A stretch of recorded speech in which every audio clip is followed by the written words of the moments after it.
Welcome to Plan9Crunch. I'm Doug Gibson, and today we're doing another Scariest Scenes in a Cult Film episode. Today's film is The House on Haunted Hill, 1959, directed by William Castle. And this film was a huge hit.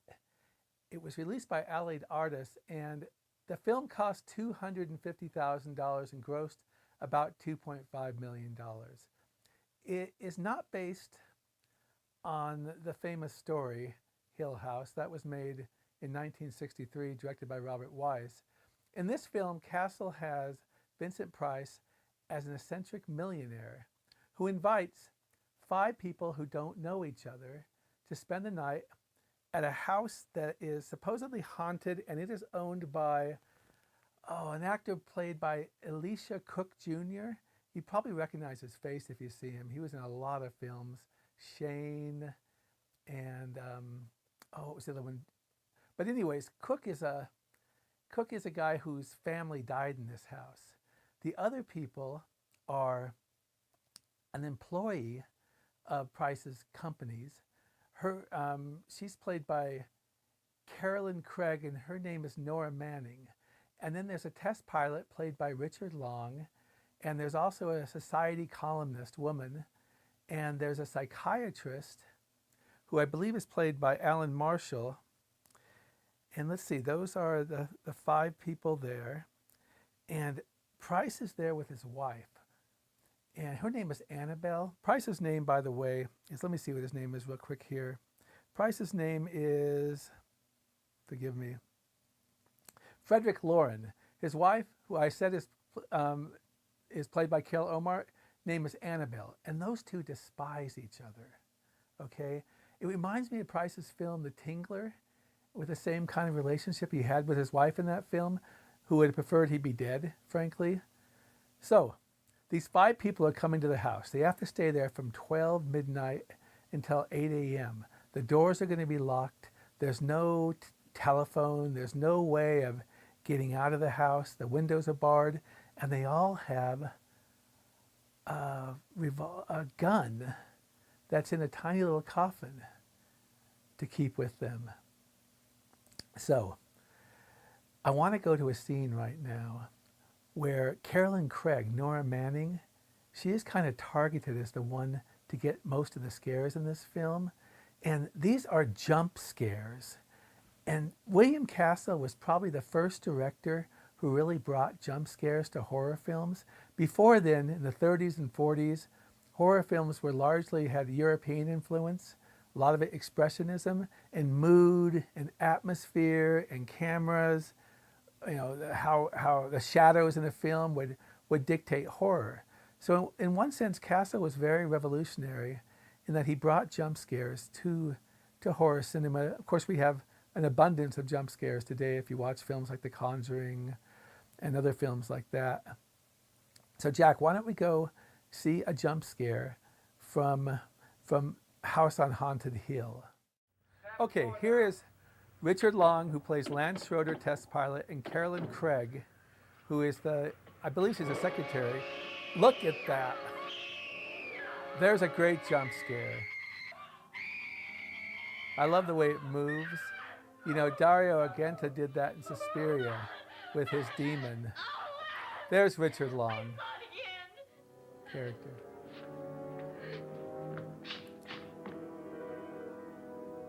And now we have a little bit of drama going because Lance Schroeder's not going to believe Nora Manning right now.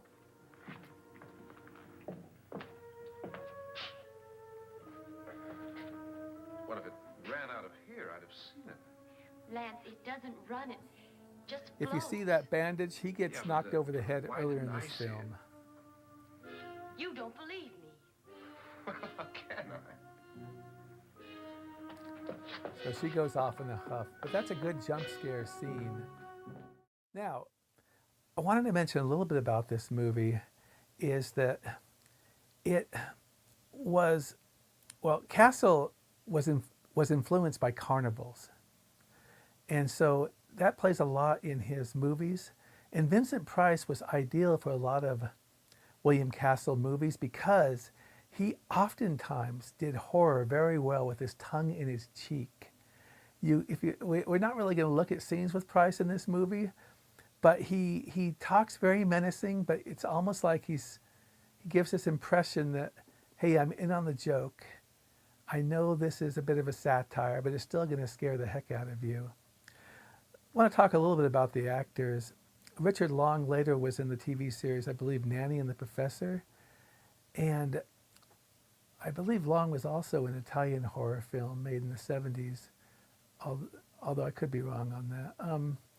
So anyways, Carolyn Craig who plays Nora Manning, was primarily a TV actress.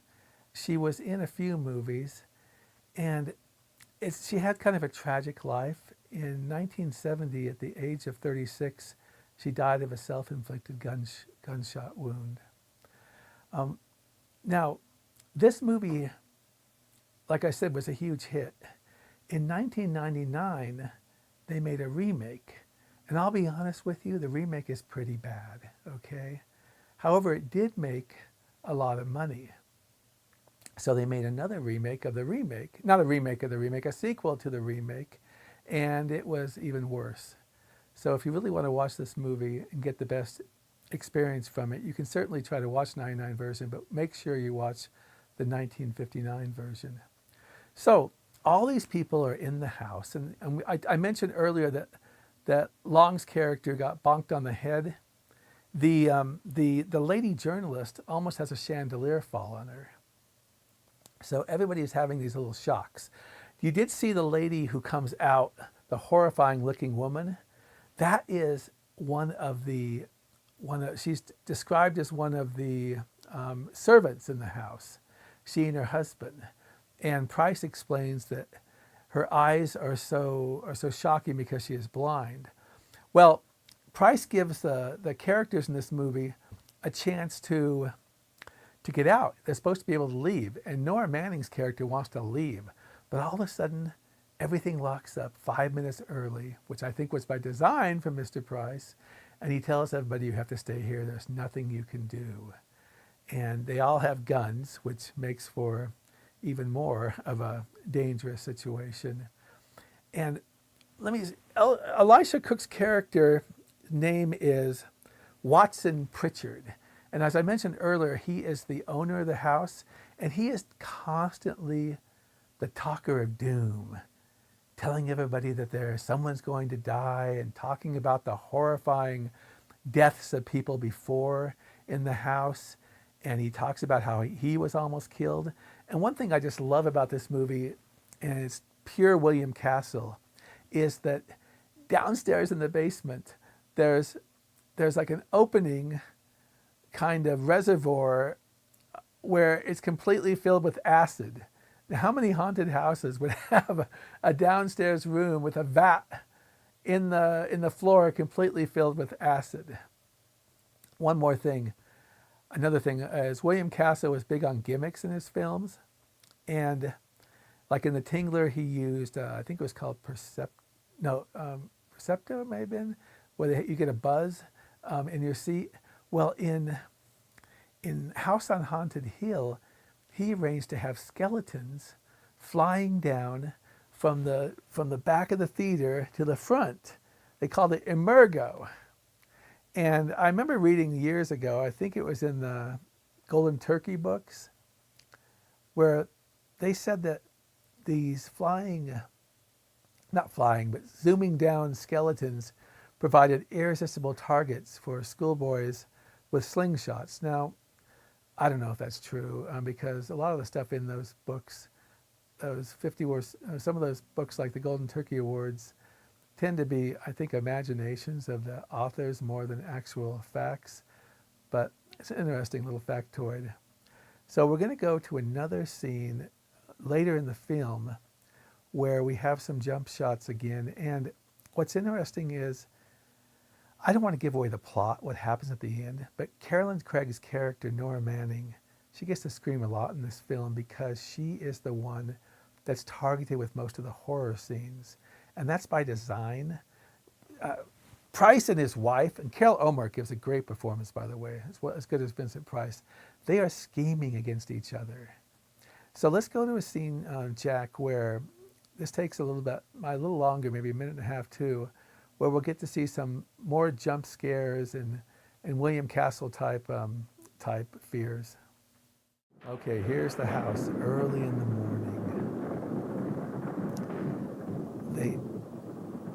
They have Nora Manning in there for her own protection. Richard Long says, "You got to stay in there. You'll be safe there." Richard Long's character, Lance Schroeder. There's sort of a hint of a romance between them in the film, but not much of a hint, but there is. Here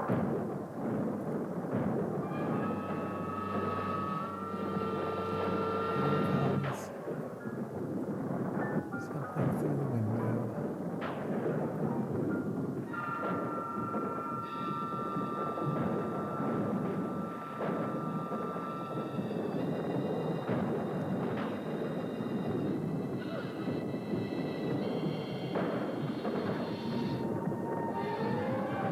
That's Carol Omart's character, and she has been seen. They think she's dead because they see her hanging in the hallway.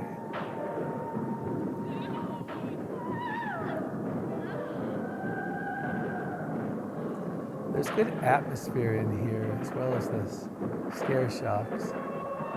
And the music is wonderful, too.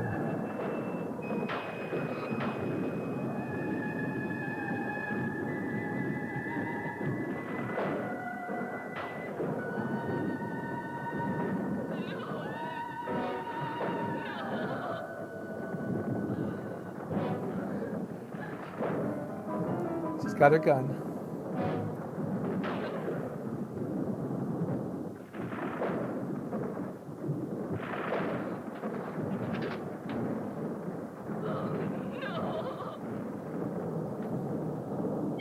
There's a great jump scare. And she backs up. This scene kind of reminds me of the Cat and the Canary silent movie a little bit. The very end. Remember, she's got her gun. That's integral to the plot later. Okay, thanks, Jack. All right, this is a perfect movie, House on Haunted Hill, for Halloween, which is coming up very soon. It's almost just 2 months until Halloween comes. And I want to give a little more trivia in this. Apparently, they were going to have Carol Omart sing at the beginning, do a theme song, but that was scrapped.